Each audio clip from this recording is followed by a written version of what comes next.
നമസ്കാരം. ഉച്ചവരെയുള്ള സമഗ്ര വാർത്തകളുമായി ഉച്ചവാർത്ത ആരംഭിക്കുന്നു. ആദ്യം പ്രധാന തലക്കെട്ടുകൾ. മദ്യനയത്തിൽ അതൃപ്തി അറിയിച്ച് VM സുധീരൻ. വീര്യം കുറഞ്ഞ മദ്യത്തിന്റെ നികുതി ഇളവിൽ നേരത്തെ ചർച്ച നടക്കണമായിരുന്നു. ചർച്ച നടത്തിയിരുന്നുവെങ്കിൽ വിവാദം ഒഴിവാക്കാമായിരുന്നുവെന്നും ജനങ്ങളുടെ സംശയം ദൂരീകരിക്കണമെന്നും സുധീരൻ. നികുതി കുറയ്ക്കാനുള്ള തീരുമാനം UDF ആലോചിച്ചെടുക്കുമെന്ന് ആഭ്യന്തരമന്ത്രി രമേശ് ചെന്നിത്തല.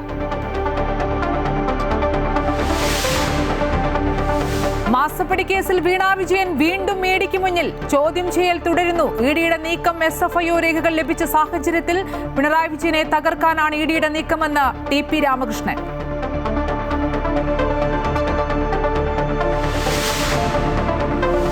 സത്യപ്രതിജ്ഞാ വിവാദത്തിൽ തിരുവനന്തപുരം കോർപ്പറേഷനിൽ പ്രതിഷേധവുമായി പ്രതിപക്ഷം. മേയറെ തടയാൻ ശ്രമിച്ച CPM കൗൺസിലർമാർ.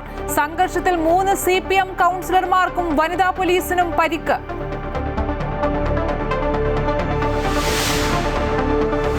വിദ്യാലയങ്ങളിൽ ഓപ്പറേഷൻ തൂഫാന്റെ 2ാം ഘട്ടം ഇന്ന് ആരംഭിക്കുമെന്ന് ആഭ്യന്തരമന്ത്രി രമേശ് ചെന്നിത്തല. പെരുമ്പാവൂരിൽ സമീപകാലത്തെ സംസ്ഥാനത്തെ ഏറ്റവും വലിയ ഹൈബ്രിഡ് കഞ്ചാവ് വേട്ട. പിടികൂടിയത് 18 കോടി രൂപ വില വരുന്ന 17 കിലോ ഹൈബ്രിഡ് കഞ്ചാവ്. ഓപ്പറേഷൻ തൂഫാന്റെ വിജയത്തിന് പിന്നിൽ നാട്ടുകാരുടെ പിന്തുണയെന്ന് എറണാകുളം റേഞ്ച് IG യതീഷ് ചന്ദ്ര. കണ്ണൂർ കാസർഗോഡ് അതിർത്തിയിൽ ഓപ്പറേഷൻ തൂഫാൻ താളം തെറ്റുന്നു.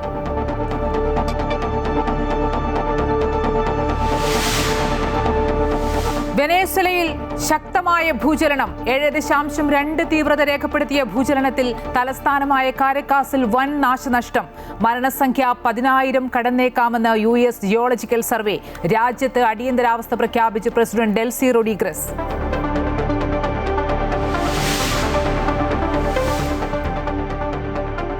രണ്ടാം ജയത്തോടെ ബ്രസീൽ ഗ്രൂപ്പ് ചാമ്പ്യന്മാരായി. നോക്കൌട്ടിൽ സ്കോട്ട്ലൻഡിനെ എതിരില്ലാത്ത 3 ഗോളിന് തോൽപ്പിച്ചു. വിനീഷ്യസിന് ഡബിൾ. പകരക്കാരനായി കളത്തിലിറങ്ങി നെയ്മർ.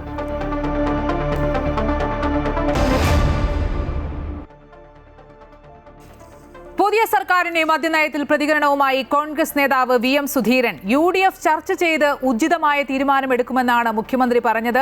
നിയമസഭയിൽ ഈ പ്രപ്പോസൽ വരുന്നതിന് മുമ്പ് തന്നെ പാർട്ടി തലത്തിലും UDF തലത്തിലും ഇതിനെക്കുറിച്ച് ചർച്ച നടത്തുകയായിരുന്നു അഭികാമ്യം. ബജറ്റ് നിർദ്ദേശം പിൻവലിക്കണമെന്നും VN സുധീരൻ തൃശൂരിൽ ആവശ്യപ്പെട്ടു. മദ്യവ്യാപനത്തോടുള്ള എതിർപ്പ് സംബന്ധിച്ച് ഇനി UDF വിശദമായി ചർച്ച ചെയ്യും. അതിനുശേഷം ഉചിതമായ മദ്യനയം കൊണ്ടുവരുമെന്നാണ്. ശരിക്കും പറഞ്ഞാൽ നിയമസഭയിൽ ഈ പ്രപ്പോസൽ വരുന്നതിന് മുമ്പ് തന്നെ പാർട്ടി തലത്തിലും UDF തലത്തിലും ഇതേ സംബന്ധിച്ച് ചർച്ച നടത്തുകയായിരുന്നു അഭികാമ്യമായിട്ടുള്ളത്. അങ്ങനെ ചർച്ച ചെയ്തിരുന്നെങ്കിൽ ഇപ്പോൾ ഉയർന്നു വന്ന വിവാദങ്ങളൊക്കെ ഒഴിവാക്കാനും കഴിയുമായിരുന്നു. നമുക്കെല്ലാവർക്കും അറിയാവുന്നതുപോലെ മദ്യത്തിൻ്റെ വ്യാപനവും ഉപയോഗവും കുറച്ചുകൊണ്ടുവരിക, ലഹരിക്കെതിരെ, മയക്കുമരുന്നിനെതിരെ ശക്തമായി പോരാട്ടം നടത്തുക, മദ്യപാനം മൂലം സമൂഹത്തിനുണ്ടാകുന്ന ദുരന്തത്തിന് അറുതി വരുത്തുക. കേരളത്തിൽ ഇടക്കാലത്ത് വളരെയേറെ മോശമായ അന്തരീക്ഷം ലഹരിയുടെ വ്യാപനം മൂലം, മദ്യത്തിൻ്റെ വ്യാപനം മൂലം ഉണ്ടായിട്ടുള്ള അന്തരീക്ഷം വളരെ മോശമായിരുന്നു, നമുക്കറിയാം. വീര്യം കുറഞ്ഞ മദ്യത്തിന് നികുതി കുറയ്ക്കാനുള്ള തീരുമാനം UDF ആലോചിച്ചെടുക്കുമെന്ന് ആഭ്യന്തരമന്ത്രി രമേശ് ചെന്നിത്തല. ബാറുകൾ അടച്ചുപൂട്ടാൻ ഇപ്പോൾ തീരുമാനമെടുക്കില്ലെന്നും അദ്ദേഹം വ്യക്തമാക്കി. മറുപടി പറഞ്ഞപ്പോൾ മുഖ്യമന്ത്രി തന്നെ അത് വ്യക്തമാക്കിയല്ലോ. UDF യോഗം ചേർന്ന് മദ്യനയം തീരുമാനിക്കുന്നതോടൊപ്പം ഇത് തീരുമാനിക്കും. അതാണ് UDF ആണല്ലോ തീരുമാനിക്കേണ്ട. ഒരു UDF ഗവൺമെൻറ്റിനെ സംബന്ധിച്ചിടത്തോളം നയങ്ങൾ തീരുമാനിക്കേണ്ടത് UDF ആണ്. UDFിൽ അക്കാര്യം ചർച്ച ചെയ്ത് തീരുമാനിക്കും. അല്ല, ബാറുകൾ അടയ്ക്കുന്ന പരിപാടി ഇപ്പോൾ ആലോചിച്ചിട്ടില്ല. മാസപ്പടി കേസിൽ പ്രതിപക്ഷ നേതാവ് പിണറായി വിജയന്റെ മകൾ വീണയെ ED ചോദ്യം ചെയ്യുന്നു. ഇത് 2ാം തവണയാണ് വീണയെ ED ചോദ്യം ചെയ്യുന്നത്. എൻഫോഴ്സ്മെന്റ് ഡയറക്ടറേറ്റിന് SFIO കൈമാറിയ രേഖകളുടെ അടിസ്ഥാനത്തിലാണ് ഇന്നത്തെ ചോദ്യം ചെയ്യൽ. CMRL എക്സാലോജിക് സാമ്പത്തിക ഇടപാടിലെ നിർണായക വിവരങ്ങൾ അടങ്ങുന്നതാണ് SFIO നൽകിയ രേഖകൾ. കഴിഞ്ഞ തവണ 8 മണിക്കൂറോളം വീണയെ ED ചോദ്യം ചെയ്തിരുന്നു. പിന്നാലെ CMRLലെ ജീവനക്കാരെയും ED ചോദ്യം ചെയ്തു. മൊഴികൾ തമ്മിലുള്ള പരസ്പര ബന്ധവും ED പരിശോധിക്കുന്നുണ്ട്. വിവരങ്ങളുമായി കൊച്ചിയിൽ നിന്നും കിരൺകുമാർ ചേരുന്നു. കിരൺ, രാവിലെ 10:30 ആരംഭിച്ച ചോദ്യം ചെയ്യലാണ്. EDയുടെ നിർദ്ദേശപ്രകാരമാണ് വീണ നേരത്തെ തന്നെ ഹാജരായത്. സൂചിപ്പിച്ച പോലെ ഏറ്റവും പ്രധാനം SFIO രേഖകൾ നിരത്തിയുള്ള ചോദ്യം ചെയ്യൽ വീണ വിജയനെ സംബന്ധിച്ചിടത്തോളം എത്രത്തോളം നിർണായകമാണ്?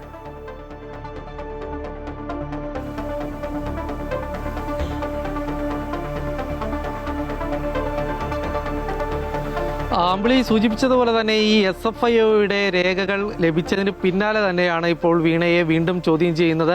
ഏതായാലും ഈ ചോദ്യം ചെയ്യൽ ഇപ്പോഴും പുരോഗമിച്ചുകൊണ്ടിരിക്കുകയാണ്. പ്രധാനമായിട്ടും ED നേരത്തെ ആദ്യഘട്ടത്തിൽ വീണയെ ചോദ്യം ചെയ്ത് വിട്ടയച്ചതിന് ശേഷം വ്യക്തമാക്കിയിരുന്ന ഒരു കാര്യം, ഈ SFIOയുടെ കൈവശമുള്ള ചില രേഖകൾ, ഈ രേഖകൾ കൂടി കൂടുതലായി പരിശോധിക്കേണ്ടതുണ്ട് എന്നുള്ളൊരു കാര്യമാണ്.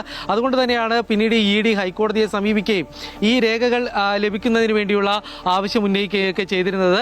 ഏതായാലും SFIO കഴിഞ്ഞ ദിവസമാണ് ഈ രേഖകൾ കൊടുത്തത്. 134 രേഖകൾ അടങ്ങുന്ന ഒരു ഹാർഡ് ഡിസ്ക് ആയിരുന്നു ഇത് സംബന്ധിച്ചുള്ള കാര്യങ്ങളിൽ EDക്ക് കൈമാറിയത്. ഏതായാലും ഇത് ലഭിച്ചതിന് പിന്നാലെ ഇപ്പോൾ വീണയെ ചോദ്യം ചെയ്യുകയാണ്. പ്രധാനമായിട്ടും CMRലും എക്സാലോജിക്കും തമ്മിൽ നടത്തിയിട്ടുള്ള സാമ്പത്തിക ഇടപാടുകളെ സംബന്ധിച്ചുള്ള കൂടുതൽ വിവരങ്ങൾ തന്നെയാണ് ഈ SFIOയുടെ ഈ രേഖകളിലുള്ളത്. ഈ രേഖകൾ ഈ കേസിൽ ആദ്യം അന്വേഷണം നടത്തിയ SFIO ആദ്യത്തെ പരിശോധനകളുടെ ഘട്ടത്തിൽ പിടിച്ചെടുത്തിരുന്ന രേഖ തന്നെയാണ്. അതുകൊണ്ട് തന്നെ കൂടുതലായിട്ടുള്ള ഈ സാമ്പത്തിക ഇടപാട് സംബന്ധിച്ചുള്ള കൂടുതൽ വിവരങ്ങൾ ഈ രേഖകളിൽ തന്നെ ഉണ്ടാകും എന്ന് തന്നെയാണ് മനസ്സിലാക്കാൻ സാധിക്കുന്നത്. കഴിഞ്ഞ തവണ 8 മണിക്കൂറോളം വീണയെ ചോദ്യം ചെയ്യുകയും വിശദമായി തന്നെ ഇവരുടെ മൊഴി രേഖപ്പെടുത്തുകയൊക്കെ ചെയ്തിരുന്നതാണ്. ഇതിന് പിന്നാലെ തന്നെ CMRലെ പ്രധാനപ്പെട്ട ചുമതലകളിലുള്ള ശശിധരൻ കർത്തയുടെ കുടുംബാംഗങ്ങളെയൊക്കെ എല്ലാം തന്നെ ചോദ്യം ചെയ്യുന്ന ഒരു സാഹചര്യം ഉണ്ടായിരുന്നു. ഇവരിൽ നിന്നും കൂടി ലഭിച്ചിട്ടുള്ള വിവരങ്ങളുടെ അടിസ്ഥാനത്തിൽ തന്നെയാണ് ഇന്നത്തെ ചോദ്യം ചെയ്യൽ നടക്കുന്നത്. കഴിഞ്ഞ തവണ എടുത്തിട്ടുള്ള മൊഴിയുടെ പരസ്പര വിരുദ്ധമായിട്ടുള്ള കാര്യങ്ങൾ കൂടി ഏതായാലും ED ഒത്തുനോക്കുന്നുണ്ട്. ഇതിന് ശേഷമായിരിക്കും ഇനി ഒരു തുടർ നടപടികളിലേക്ക് കടക്കുക. ഏതായാലും ഇന്ന് ഈ ചോദ്യം ചെയ്യൽ അവസാനിച്ചു കഴിഞ്ഞാൽ, അല്ലെങ്കിൽ ഇതിന് ശേഷം ഇനി മറ്റ് നടപടികൾ ഏതായിരിക്കും എന്നുള്ളൊരു കാര്യം തന്നെയാണ് ഏവരും ഉറ്റുനോക്കുന്നത്. ശരി, മാസപ്പടി കേസിൽ പ്രതിപക്ഷ നേതാവ് പിണറായി വിജയന്റെ മകൾ വീണയെ ED ചോദ്യം ചെയ്യുകയാണ്. രാവിലെ 10:30ക്കാണ് ചോദ്യം ചെയ്യൽ ആരംഭിച്ചത്. വീണയെ സംബന്ധിച്ചിടത്തോളം ഇന്നത്തെ ചോദ്യം ചെയ്യൽ ഏറെ നിർണായകമാണ്. കൊച്ചിയിൽ നിന്നും കിരൺകുമാറാണ് വിശദാംശങ്ങൾ നൽകിയത്. 2 കമ്പനികൾ തമ്മിലുള്ള പ്രശ്നത്തിന്റെ ബാക്കി പത്രമാണ് ഇപ്പോൾ നടക്കുന്നതെന്നും പിണറായി വിജയനെ തകർക്കാനാണ് EDയുടെ നീക്കമെന്നും LDF convener TP Ramakrishnan Kozhikode പറഞ്ഞു. കേസ് അന്വേഷിക്കുന്നതിൽ തെറ്റില്ല, എന്നാൽ പിണറായിയെ കുടുക്കാമെന്ന് കരുതേണ്ട. വീണ പ്രതിയാണെങ്കിൽ എന്തിന് പിണറായിയെ തടഞ്ഞു വെക്കണമെന്നും അദ്ദേഹം ചോദിച്ചു. എക്സാലോജിക്കും CMRL പ്രശ്നം രണ്ടും 2 കമ്പനികളാണ്. ആ 2 കമ്പനികൾ തമ്മിലുള്ള പ്രശ്നങ്ങൾ ആ കമ്പനികൾ തമ്മിൽ തീരണം. അതാണ്. അതിൽ ഞങ്ങൾക്കൊരു പ്രശ്നമില്ല. അതിനാരെ ചോദ്യം ചെയ്ത് കഴിഞ്ഞാലും എന്ന് നിലപാട് ED എടുത്ത്. ഞങ്ങളുടെ പ്രശ്നം CPMനെ ഇതിൻ്റെ ഭാഗമായിട്ട് പിടികൂടി തകർക്കുക എന്ന നിലപാടാണ് സ്വീകരിച്ചിട്ടുള്ളത്. അതുകൊണ്ടാണ് പിണറായി വിജയനെതിരായി ഉള്ള വലിയ സംഘടിതമായ നീക്കം EDയുടെ ഭാഗത്തുനിന്നുണ്ടായത്. അപ്പോൾ ഇത് ഈ ED ഇങ്ങനെ ചുറ്റിക്കറങ്ങി CPMന് പ്രധാനമായി നേതൃത്വം കൊടുക്കുന്ന പിണറായി വിജയനെ തകർത്തിക്കഴിഞ്ഞാൽ ഇവിടെ CPMനെ തകർക്കാൻ കഴിയും. അതുവഴി ഇടതുപക്ഷ ജനാധിപത്യ മുന്നണിയെ ദുർബലമാക്കാൻ കഴിയുമെന്നാണ് അവർ കരുതുന്നത്. സത്യപ്രതിജ്ഞാ വിവാദത്തിൽ തിരുവനന്തപുരം കോർപ്പറേഷനിൽ പ്രതിഷേധവുമായി CPM കൗൺസിലർമാർ. മേയറെ തടയാൻ ശ്രമിച്ചത് BJP CPM കൗൺസിലർമാരുടെ സംഘർഷത്തിൽ കലാശിച്ചു. 3 CPM കൗൺസിലർമാർക്ക് പരിക്ക്. വനിതാ പോലീസ് അനിലയ്ക്കും പരിക്കേറ്റു. വിവരങ്ങളുമായി എബി ജോൺ തോമസ് ചേരുന്നുണ്ട്. എബി, ഈ സത്യപ്രതിജ്ഞാ വിവാദവുമായി ബന്ധപ്പെട്ടാണ് തിരുവനന്തപുരം കോർപ്പറേഷനിൽ സംഘർഷമുണ്ടായത്. രാവിലെ തന്നെ മേയറെ തടയുന്ന നീക്കവുമായി CPM കൗൺസിലർമാർ രംഗത്തുണ്ടായിരുന്നു. പിന്നീട് എന്താണ് കോർപ്പറേഷനിൽ സംഭവിച്ചത്? അമ്പിളി, തിരുവനന്തപുരം കോർപ്പറേഷൻ അക്ഷരാർത്ഥത്തിൽ ഒരു യുദ്ധക്കളമായി എന്ന് തന്നെ നമുക്ക് പറയാൻ കഴിയും. ഇന്ന് രാവിലെ മുതൽ തന്നെ വലിയ രീതിയിലുള്ള പ്രതിഷേധങ്ങൾ അവിടെ അരങ്ങേറുന്നുണ്ടായിരുന്നു. ഇന്നലെയാണ് സത്യപ്രതിജ്ഞ വീണ്ടും നടത്തുന്ന സാഹചര്യം ഉണ്ടായത്. അതിലും ചട്ടലംഘനം ഉണ്ടായിട്ടുണ്ട് എന്ന് ആരോപിച്ചുകൊണ്ടായിരുന്നു CPMന്റെ പ്രതിഷേധം നടന്നത്. ഈ സത്യപ്രതിജ്ഞ ചട്ടം ലംഘിച്ചുവെന്ന് ആരോപിച്ച് തിരുവനന്തപുരം മേയർക്കെതിരെയാണ് വലിയ രീതിയിലുള്ള പ്രതിഷേധം ഇവർ നടത്തിക്കൊണ്ടിരുന്നതും. ഇതിനിടയിലേക്ക് മേയർ വന്നു കയറുകയായിരുന്നു. ആ ഘട്ടത്തിലാണ് വലിയ ഈ ഉന്തും തള്ളും കയ്യേറ്റം ഉൾപ്പെടെയുള്ള കാര്യങ്ങളിലേക്ക് വരികയും ചെയ്തത്. മേയറുടെ വരവോടുകൂടി ഈ സഭയ്ക്ക് ഉള്ളിലും പുറത്തും വലിയ തോതിലുള്ള അടിയും സംഘർഷവും തന്നെ അരങ്ങേറുന്ന ഒരു സംഗതി ഉണ്ടാവുകയും ചെയ്തു. മേയറുടെ ചേംബറിന് മുന്നിലാണ് CPM പ്രവർത്തകർ, CPM കൗൺസിലർമാർ അവിടെ പ്രതിഷേധിച്ചിരുന്നത്. അവിടെ വെച്ചാണ് CPM BJP കൗൺസിലർമാർ തമ്മിൽ നേരിട്ട് ഏറ്റുമുട്ടുന്ന ഒരു സാഹചര്യത്തിലേക്ക് വന്നത്. ഈ രാജേഷിനെ ഓഫീസിനുള്ളിലേക്ക് കയറ്റില്ല എന്നുള്ള നിലപാടിലായിരുന്നു LDF കൗൺസിലർമാർ ഉണ്ടായിരുന്നത്. അത് ആ ഘട്ടത്തിലാണ് അപ്പോൾ BJPയുടെ ഭാഗത്തു നിന്നും പ്രതിഷേധം ഉണ്ടായത്. BJP പ്രവർത്തകർ, BJP കൗൺസിലർമാരും ആ പ്രതിഷേധത്തെ മറികടന്നുകൊണ്ട് ഉള്ളിലേക്ക് പ്രവേശിക്കാനുള്ള ശ്രമം നടത്തുകയും ചെയ്തു. അങ്ങനെയാണ് സംഘർഷത്തിലേക്ക് എത്തുന്നത്. ഈ സംഘർഷം കയ്യാങ്കളിയിലേക്ക് മാറിയതോടുകൂടി കൗൺസിലർമാർക്ക് വരെ പരിക്കേൽക്കുന്ന സാഹചര്യം ഉണ്ടായി. ഒപ്പം തന്നെ മേയർ നിലത്തേക്ക് വീഴുന്ന സ്ഥിതിയുണ്ടായി. അതിനുശേഷം ശരി, സത്യപ്രതിജ്ഞാ വിവാദത്തിൽ തിരുവനന്തപുരം കോർപ്പറേഷനിൽ സംഘർഷം. മേയറെ തടയാൻ ശ്രമിച്ചതാണ് CPM-ഉം BJP-യും സംഘർഷത്തിലേക്ക് കാര്യങ്ങളെത്തിയത്. വിശദാംശങ്ങൾ നൽകുകയായിരുന്നു എബി ജോൺ തോമസ്.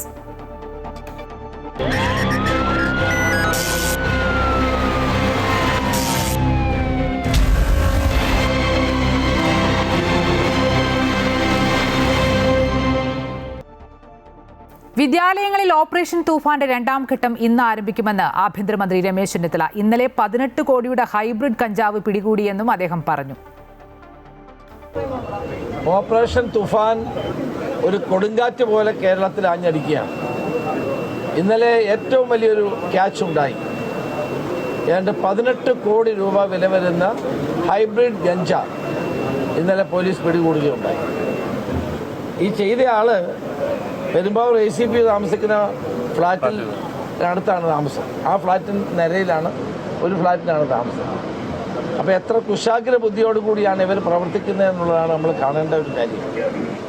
അതുപോലെ കാസർഗോഡ് ഒരു ഫാക്ടറിയിൽ നിന്ന് മിഠായി നിർമ്മിക്കുന്നു, വലിയ തോതിലാണ് നിർമ്മിക്കുന്നത്. കർണാടകത്തിൽ നിന്നുള്ള സഹായത്തോടു കൂടി കുട്ടികൾക്ക് കൊടുക്കാനുള്ള വർണ്ണക്കടലാസിൽ പൊതിഞ്ഞ മുട്ടായി ലഹരി നിറച്ച മുട്ടായി വിതരണം ചെയ്യുകയാണ്. പെരുമ്പാവൂരിൽ നിന്നും ഹൈബ്രിഡ് കഞ്ചാവ് പിടികൂടിയ സംഭവത്തിന് അന്താരാഷ്ട്ര ബന്ധങ്ങളുണ്ടെന്ന് എറണാകുളം റേഞ്ച് DIG യതീഷ് ചന്ദ്ര. 18 കോടി രൂപയുടെ കഞ്ചാവാണ് പിടികൂടിയത്. വൈപ്പിൻ സ്വദേശി ആയുഷ്, ഇയാളുടെ ഭാര്യ അഖില എന്നിവർ പിടിയിലായെന്നും DIG അറിയിച്ചു. രഹസ്യ വിവരത്തിന്റെ അടിസ്ഥാനത്തിലായിരുന്നു കഴിഞ്ഞ ദിവസം ആയുഷിന്റെ വാഹനം പരിശോധിച്ചത്. പരിശോധനയിൽ സ്കൂട്ടറിൽ നിന്നും 1.5 കിലോ ഹൈബ്രിഡ് കഞ്ചാവ് പിടികൂടി. തുടർന്ന് നടത്തിയ ചോദ്യം ചെയ്യലിലാണ് ഇയാളുടെ ഫ്ളാറ്റിലും കഞ്ചാവ് ഒളിപ്പിച്ചിട്ടുണ്ടെന്ന വിവരം ലഭിക്കുന്നത്. ഫ്ളാറ്റിൽ നടത്തിയ പരിശോധനയിൽ 16.5 കിലോഗ്രാം ഹൈബ്രിഡ് കഞ്ചാവ് കൂടി പിടിച്ചെടുത്തു. പ്രതികളെ ചോദ്യം ചെയ്തു വരികയാണെന്നും ഇവർക്ക് എവിടെ നിന്നും കഞ്ചാവ് ലഭിച്ചു എന്നതിന്റെ സൂചന കിട്ടിയിട്ടുണ്ടെന്നും DIG പറഞ്ഞു. ഓപ്പറേഷൻ തൂഫാന്റെ വിജയത്തിന് പിന്നിൽ നാട്ടുകാരുടെ പിന്തുണയുണ്ടെന്ന് എറണാകുളം റേഞ്ച് DIG യതീഷ് ചന്ദ്ര. കുറച്ചുനാളായി നിരീക്ഷണം നടത്തി വരുന്നതിന്റെ ഇടയിലാണ് ഇന്നലെ ഹൈബ്രിഡ് കഞ്ചാവ് പിടികൂടിയത്. ആദ്യം 1.5 കിലോ ആണ് പിടികൂടിയത്. പിന്നീട് 16.5 കിലോ കൂടി ഫ്ളാറ്റിൽ നിന്നും പിടികൂടി. 18 കോടിയുടെ കഞ്ചാവാണ് പിടിച്ചെടുത്തത്. സംഭവത്തിൽ അന്താരാഷ്ട്ര ബന്ധമുണ്ടെന്നും അദ്ദേഹം വ്യക്തമാക്കി. അതേസമയം മയക്കുമരുന്ന് സംഘത്തിന് പിന്നിൽ ആരൊക്കെയെന്ന് തിരിച്ചറിഞ്ഞിട്ടുണ്ട്. സംഭവവുമായി ബന്ധപ്പെട്ട് 2 പേർ പിടിയിലായി.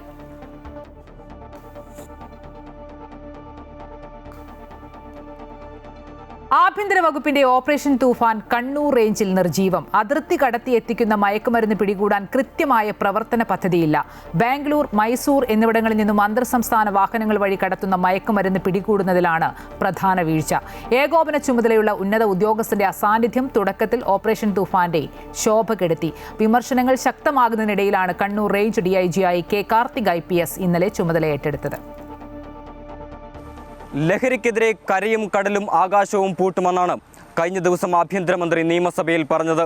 പക്ഷേ ആഭ്യന്തര വകുപ്പിന്റെ സ്വപ്ന പദ്ധതി കണ്ണൂർ ജില്ലയിൽ താളം തെറ്റിയിരിക്കുകയാണ്. കർണാടകത്തോട് അതിർത്തി പങ്കിടുന്ന പ്രദേശങ്ങൾ ഏറെയുള്ള മേഖലയാണ് കണ്ണൂർ പോലീസ് റേഞ്ച്.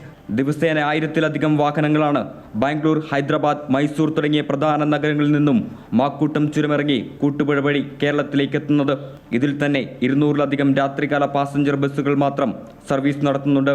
ബാംഗ്ലൂരിൽ നിന്നുൾപ്പെടെയുള്ള രാസലഹരി ഇടപാടുകാർ പൊതുഗതാഗത സംവിധാനം ഉപയോഗിച്ചാണ് കേരളത്തിലെത്തുന്നത്.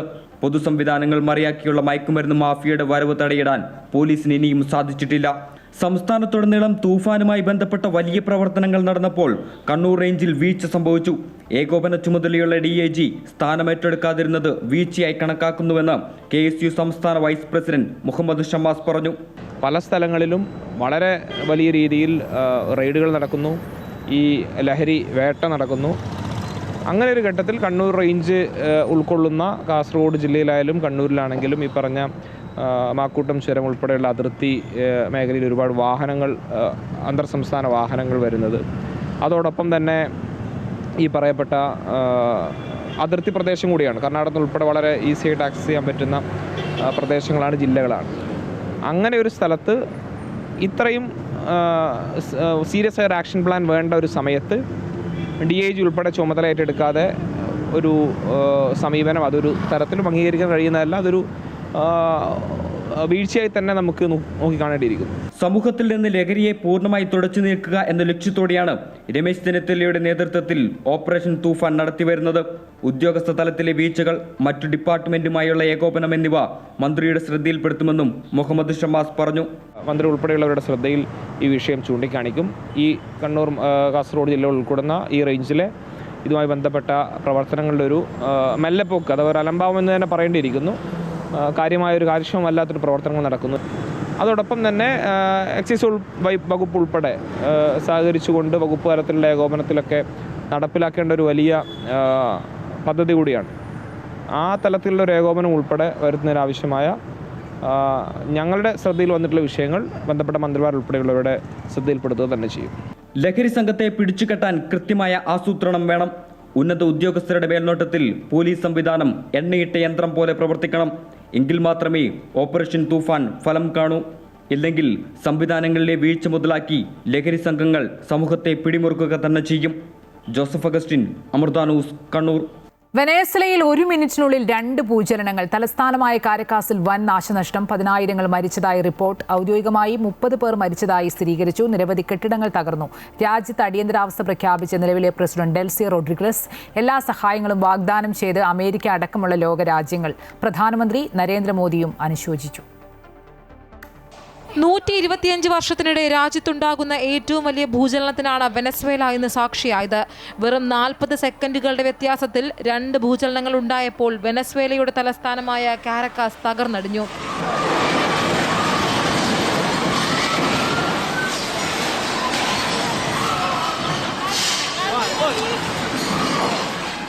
ലോസ് പാലോസ് ഗ്രാൻഡസ്, അൽത്താമിര തുടങ്ങിയിടങ്ങളിൽ നിരവധി ബഹുനില കെട്ടിടങ്ങളും വീടുകളും തകർന്നു വീണു. സൈമൺ ബൊളീവർ അന്താരാഷ്ട്ര വിമാനത്താവളത്തിന്റെ മേൽക്കൂര തകരുകയും നാശനഷ്ടങ്ങൾ ഉണ്ടാവുകയും വിമാന സർവീസുകൾ പൂർണ്ണമായും റദ്ദാക്കുകയും ചെയ്തു.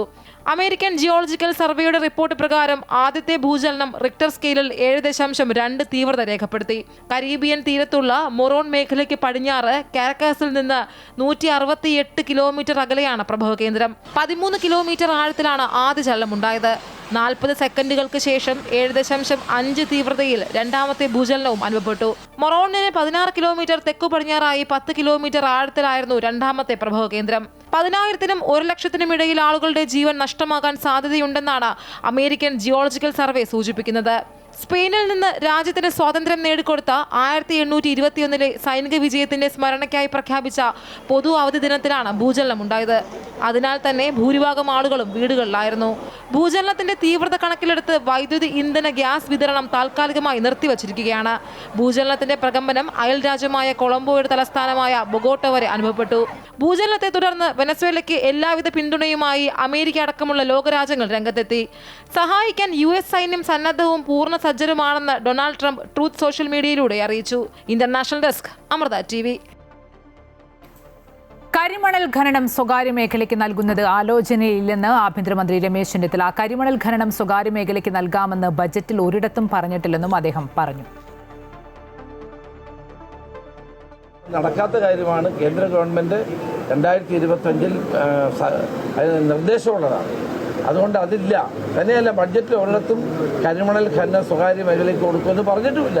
ഇത് ആരാ ഇത് പറഞ്ഞുണ്ടാക്കുന്നത് എനിക്കറിയില്ല. വി ഡി സതീശന്റെ ബജറ്റ് പ്രസംഗം മോദി സർക്കാരിനെ പോലും അത്ഭുതപ്പെടുത്തുന്നതാണെന്ന് CPM കേന്ദ്ര കമ്മിറ്റി അംഗം P. രാജീവ്. സ്വകാര്യ മൂലധന നയം പിടിക്കപ്പെട്ടപ്പോൾ വീണിടത്ത് നിന്ന് ഉരുളുകയാണ്. തന്ത്രപ്രധാനമായ മേഖലകളിലെ സ്വകാര്യവൽക്കരണത്തെയാണ് LDF എതിർക്കുന്നത്. LDFനെതിരെ നടക്കുന്ന വ്യാജ പ്രചാരണങ്ങൾക്ക് മുഖ്യമന്ത്രി തന്നെ നേതൃത്വം നൽകുന്നുണ്ടെന്നും അദ്ദേഹം കോഴിക്കോട് പ്രതികരിച്ചു. സ്വകാര്യ മൂലധനത്തിനല്ല ഇതിന്. തന്ത്രപ്രാധാന്യമായ മേഖലകൾ സ്വകാര്യ വൽക്കരണത്തിനാണ് എതിർക്കുന്നത്. എന്നുവെച്ചാൽ അവർക്ക് പൂർണ്ണമായും വിട്ടുകൊടുക്കുന്നു. യഥാർത്ഥത്തിൽ ആ മേഖലയിലെ VD സതീശന്റെ ബജറ്റ് പ്രസംഗം മോഡി സർക്കാരിനെ പോലും അത്ഭുതപ്പെടുത്തുന്നതാണ്. മോഡി സർക്കാരിൻ്റെ ക്രിട്ടിക്കൽ മിനറൽ മിഷൻ, അത് നമ്മുടെ സ്റ്റേറ്റ് ബഡ്ജറ്റിന് ശേഷമാണ് അവർ പ്രഖ്യാപിച്ചത്. ആ മിഷനകത്ത് കോൾ ഇന്ത്യ, NFTDC, IIT ഇങ്ങനെയുള്ള പൊതുമേഖലാ സ്ഥാപനങ്ങൾക്ക് മുൻകൈയുള്ളതാണ് കേന്ദ്രം പ്രഖ്യാപിച്ചിട്ടുള്ള ക്രിട്ടിക്കൽ മിനറൽ മിഷൻ. മുതലിൽ തിരിമറി നടത്തിയെന്ന കേസിൽ മുൻ മന്ത്രി ആന്റണി രാജുവിന്റെ അപ്പീൽ ഇന്ന് കോടതി പരിഗണിക്കും. നെടുമങ്ങാട് ജുഡീഷ്യൽ 1-ാം ക്ലാസ് കോടതി ആന്റണി രാജുവിനെ ശിക്ഷിച്ചിരുന്നു. ഈ ശിക്ഷ റദ്ദാക്കണമെന്നാവശ്യപ്പെട്ട് തിരുവനന്തപുരം ജില്ലാ സെഷൻസ് കോടതിയിൽ നൽകിയ അപ്പീലാണ് ഇന്ന് പരിഗണിക്കുന്നത്. ലഹരി കേസിലെ പ്രതിയായ വിദേശിയെ രക്ഷിക്കാനായി തൊണ്ടി മുതലായ അടിവസ്ത്രം മുറിച്ചു മാറ്റം വരുത്തി തെളിവ് നശിപ്പിച്ചു എന്നതാണ് ആന്റണി രാജുവിനെതിരെയുള്ള കേസ്. FCRA ചട്ട ഭേദഗതിയിൽ പ്രതിഷേധം കടുപ്പിക്കാനൊരുങ്ങി കൂടുതൽ സംഘടനകൾ. അടുത്ത മാസം 3-ന് പ്രതിഷേധ ദിനമായി ആചരിക്കും. ഞായറാഴ്ച രാജ്യവ്യാപകമായി പ്രാർത്ഥന നടത്താൻ CBCI ഒരുങ്ങുന്നു. വിദേശ സംഭാവന നിയന്ത്രണ നിയമത്തിന്റെ ചട്ടങ്ങൾ കൂടുതൽ കർശനമാക്കിയ കേന്ദ്ര നടപടിയിൽ CBCIക്ക് കടുത്ത അതൃപ്തിയാണ് രേഖപ്പെടുത്തിയിട്ടുള്ളത്. മതപരിവർത്തന ശ്രമത്തെക്കുറിച്ച് പറയുന്നതിൽ അവ്യക്തതയുണ്ടെന്നാണ് CBCI ചൂണ്ടിക്കാട്ടുന്നത്. സാമൂഹിക പ്രവർത്തനം നടത്തുന്നവരെ ലക്ഷ്യമിടാൻ ചട്ടം ദുരുപയോഗം ചെയ്തേക്കാമെന്ന ആശങ്കയും CBCI പങ്കുവയ്ക്കുന്നു. FCRA ഭേദഗതി കേന്ദ്ര സർക്കാർ കൊണ്ടുവന്നത് നിശ്ചിത താൽപര്യത്തോടെയെന്ന് A.A. റഹീം. ന്യൂനപക്ഷങ്ങളെ വേട്ടയാടാൻ വേണ്ടിയാണെന്നത് വ്യക്തമാണ്. കൃത്യമായ രാഷ്ട്രീയ പദ്ധതിയായിട്ടാണ് ചട്ടഭേദഗതിയെ കാണേണ്ടതെന്നും അയോധ്യയിലെ രാമക്ഷേത്ര സംഭാവന തട്ടിപ്പിൽ ED എവിടെയെന്നും റഹീം ചോദിച്ചു. ഒരു ബാർബേറിയൻ കാലത്തെ അനുസ്മരിപ്പിക്കുന്ന വിധമാണ് ഈ ചട്ടഭേദഗതികളെല്ലാം. സ്വന്തം റഡാറിൽ നിർത്തുകയാണ്. ഈ ഏജൻസികളുടെ ഈ പറയുന്ന ഏജൻസികളുടെയും കേന്ദ്ര സർക്കാരിൻ്റെയും റഡാറിലേക്ക് മതന്യൂനപക്ഷ സ്ഥാപനങ്ങളെയാകെ കൊണ്ടുവരാനുള്ള നീക്കമാണ് നടത്തുന്നത്. ഭരണഘടന ഉറപ്പു നൽകുന്ന ഇത്തരത്തിലുള്ള എല്ലാ സ്വാതന്ത്ര്യം, അത് മതസ്വാതന്ത്ര്യമാകട്ടെ, അതോടൊപ്പം തന്നെ മതസ്ഥാപനങ്ങൾക്ക് ഏർപ്പെടാൻ കഴിയുന്ന മറ്റ് പ്രശംസനീയമായ ചാരിറ്റി പ്രവർത്തനങ്ങളാകട്ടെ, അതിനെയെല്ലാം സംശയത്തിൻ്റെ നിഴലിൽ കൊണ്ടുവരാനും അവരെ വേട്ടയാടുന്നതിനുമുള്ള കൃത്യമായ ഒരു രാഷ്ട്രീയ പദ്ധതിയായിട്ടാണ് ഈ ചട്ടഭേദഗതിയെ കാണേണ്ടത്. അയോധ്യ രാമക്ഷേത്രത്തിലെ സംഭാവന കൊള്ളയിൽ ഉടൻ കേസെടുക്കണമെന്ന് വിശ്വ ഹിന്ദു പരിഷത്ത് ആവശ്യപ്പെട്ടു. ആരാണ് കൊള്ള നടത്തിയതെന്ന് തെളിവുണ്ടെന്നും രാമഭക്തർ വഞ്ചിക്കപ്പെട്ടെന്നും VHP നേതാക്കൾ പറഞ്ഞു. വിവാദങ്ങളുടെ പശ്ചാത്തലത്തിൽ VHPയുടെ വാർഷിക യോഗം മാറ്റിവെച്ചിരുന്നു. അതിനിടെ പ്രത്യേക അന്വേഷണ സംഘത്തിന്റെ പരിശോധന ഇന്നും തുടരുകയാണ്. തട്ടിപ്പ് നടത്തിയ 150 ജീവനക്കാരെ കൂടി തിരിച്ചറിഞ്ഞതായി SIT വ്യക്തമാക്കി. ട്രസ്റ്റ് ജനറൽ സെക്രട്ടറിയും മുതിർന്ന സംഘപരിവാർ നേതാവുമായ ചമ്പത് റായിക്കെതിരെ കേസെടുക്കാനാണ് നീക്കം. ചമ്പത് റായിയുമായി അടുപ്പമുള്ളവരുടെ വീടുകളിൽ നിന്ന് ആഭരണങ്ങൾ കണ്ടെടുത്തതായും റിപ്പോർട്ടുണ്ട്. Pattom government model girls higher secondary സ്കൂളിൽ 4-ാം ക്ലാസ്സിലെ കുട്ടികൾക്ക് അനൌദ്യോഗിക അവധി നൽകി. ടീച്ചർമാർക്ക് അസൗകര്യമുണ്ടായതിനെ തുടർന്നാണ് കുട്ടികളോട് വരേണ്ടതില്ല എന്ന് നിർദ്ദേശിച്ചത്. മാതാപിതാക്കൾക്ക് ഇന്നലെ വാട്സ്ആപ്പ് മെസ്സേജിലൂടെയാണ് അറിയിപ്പ് നൽകിയത്. സ്കൂളിന്റെ നിരുത്തരവാദപരമായ നടപടിക്കെതിരെ പ്രതിഷേധവുമായി രക്ഷകർത്താക്കൾ രംഗത്ത് വന്നു. നടപടി വേണമെന്നാണ് ആവശ്യം. ഇത്തവണത്തെ സ്കൂൾ പ്രവേശനോത്സവത്തിന്റെ സംസ്ഥാനതല ഉദ്ഘാടനം നടന്ന Pattom government model girls higher secondary സ്കൂളിലാണ് വിവാദ സംഭവം. ഇന്നലെ ഉച്ചയ്ക്ക് ശേഷം മാതാപിതാക്കൾക്ക് വന്ന മെസ്സേജ് ഇങ്ങനെയായിരുന്നു: പ്രിയപ്പെട്ടവരെ, കലണ്ടർ അവധി മുഹറം 10 നാളെ ആയതുകൊണ്ട് പല അധ്യാപകരും ഒഴിവാക്കാൻ സാധിക്കാത്ത പല കാര്യങ്ങളും ഏറ്റെടുത്തു പോയി. അതിനാൽ നാളെ 4th സ്റ്റാൻഡേർഡിലെ ടീച്ചേഴ്സ് ഉണ്ടായിരിക്കുന്നതല്ല. അതിനാൽ കുട്ടികൾ നാളെ ക്ലാസ്സിൽ വരണമെന്ന് നിർബന്ധമില്ല. Please do understand. 4-ാം ക്ലാസ്സുകാർക്ക് അവധിയാണെന്ന് കുട്ടികളും പറയുന്നു.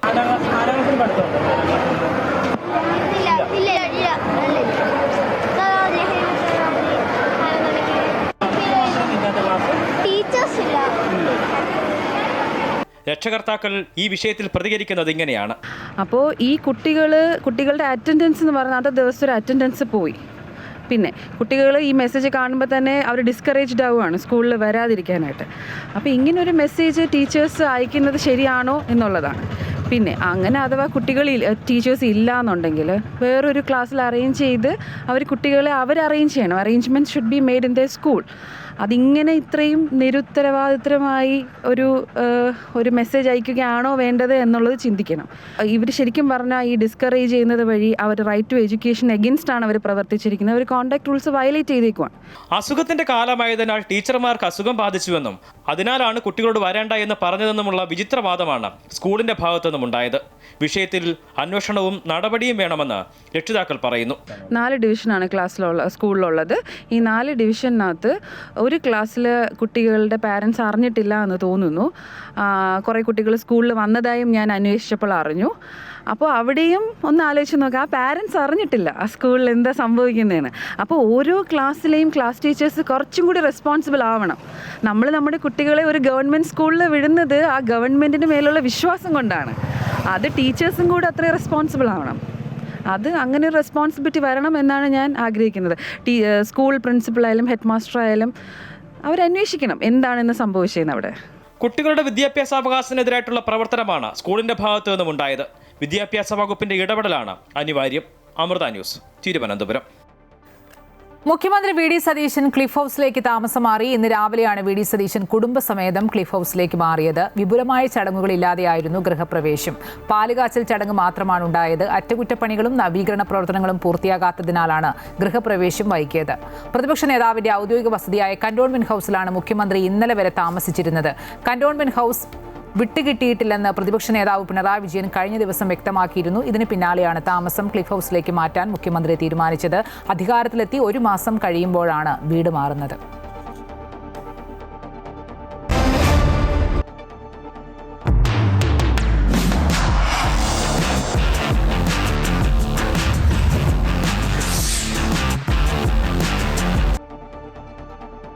ലോകകപ്പിൽ തുടർച്ചയായ 2ാം മത്സരത്തിലും 3 ഗോൾ ജയത്തോടെ നോക്കൌട്ട് പ്രവേശനം അനായാസം കടന്ന് ബ്രസീൽ. സ്കോട്ട്ലൻഡിനെ എതിരില്ലാത്ത 3 ഗോളിനാണ് ബ്രസീൽ തകർത്തത്. വിനീഷ്യസ് ജൂനിയർ ഇരട്ട ഗോൾ നേടി. 1 ഗോൾ മാത്യൂസ് കുനിയയുടെ വകയായിരുന്നു. ജയത്തോടെ ഗ്രൂപ്പ് സിയിൽ നിന്ന് ബ്രസീൽ നോക്കൌട്ടിലെത്തി. 3 മത്സരങ്ങളിൽ 2 ജയവും 1 സമനിലയുമായി ബ്രസീലും മൊറോക്കോയും ഗ്രൂപ്പിൽ 7 പോയിന്റ് പങ്കിട്ടെങ്കിലും മികച്ച ഗോൾ ശരാശരിയിൽ ബ്രസീൽ ഒന്നാമതായി. ഇതോടെ ഉച്ചവാർത്ത പൂർണ്ണമാകുന്നു. കൂടുതൽ വാർത്തകളും വിശദാംശങ്ങളും അമൃത ന്യൂസ് യൂട്യൂബിൽ കാണാം. നമസ്കാരം.